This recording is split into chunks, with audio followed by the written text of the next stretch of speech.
Price the lord. ಕರ್ತನ ನಾಮಕ್ಕೆ ಸ್ತೋತ್ರ ಉಂಟಾಗಲ್ಪಡಲಿ. ಪ್ರೀತಿಯುಳ್ಳ ದೇವಜನರೇ, ಯೇಸು ಕ್ರಿಸ್ತನ ಹೆಸರಿನಲ್ಲಿ ನಾನು ನಿಮ್ಮನ್ನು ವಂದಿಸುತ್ತೇನೆ.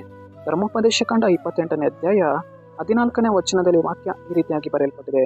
ಆತನು ಇತರರಿಗೆ ನಿಮ್ಮನ್ನು ಅಧೀನ ಮಾಡದೆ ಎಲ್ಲರಿಗೂ ಶಿರಸ್ಸನ್ನಾಗಿಯೇ ಮಾಡುವನು ಎಂದು ವಚನ ಬರೆಯಲ್ಪಟ್ಟಿದೆ.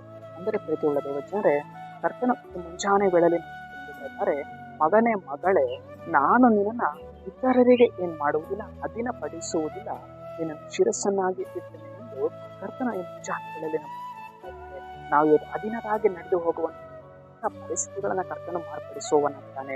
ಸೈತಾನನ ಮಕ್ಕಳಿಗೆ ಕೊಂಡು ಬಂದಿರುವಂತಹ ಅಧೀನ ಮಾಡಲ್ಪಟ್ಟಂತಹ ಎಲ್ಲ ಮುಖಗಳನ್ನು ಕರ್ತನು ಮುರಿದಾಕುವವನಾಗಿದ್ದಾನೆ. ಆತನು ಎಲ್ಲ ನಮ್ಮ ಇರುವಂತಹ ಅಧೀನವಾದ ಮುಖಗಳನ್ನು ಮುರಿದ ಕರ್ತನು ನಮ್ಮನ್ನು ಶಿರಸ್ಸನ್ನಾಗಿ ಮಾಡುವವರು ಆತನಾಗಿದ್ದಾರೆ. ಪ್ರೀತಿಯುಳ್ಳ ದೇವಜನರೇ, ಇವತ್ತು ಜನರ ನಡುವೆ ನಮ್ಮನ್ನು ಏನ್ ಮಾಡುವವರಾಗಿದ್ದಾರೆ? ನಮ್ಮ ದೇವರು ಶಿರಸ್ಸಾಗಿ ನಮ್ಮನ್ನು ನಡೆಸುವವರಾಗಿದ್ದಾರೆ, ಮುಖವಾಗಿ ನಮ್ಮನ್ನು ನಡೆಸುವವರಾಗಿದ್ದಾರೆ.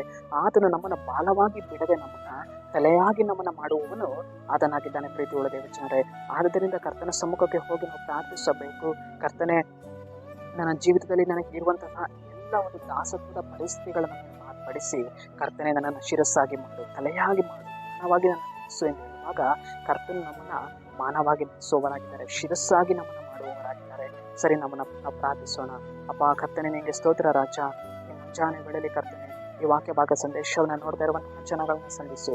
ನಿನ್ನ ಜನರ ಜೀವಿತದಲ್ಲಿ ಕರ್ತನೆ ಅಧೀನವಾದ ಪರಿಸ್ಥಿತಿಗಳನ್ನು ಪಡಿಸಿ ಕರ್ತನೆ ಅವರನ್ನು ನಿನ್ನ ಶಿರಸ್ಸಾಗಿ ನಡೆಸು. ಅದಕ್ಕಾಗಿ ಸ್ತೋತ್ರ ರಾಜ. ಅಜಯ ರೀತಿಯ ಯೇಸುವಿನ ನಾಮದಲ್ಲಿ ತಂದೆಯೇ, ಆಮೆನ್.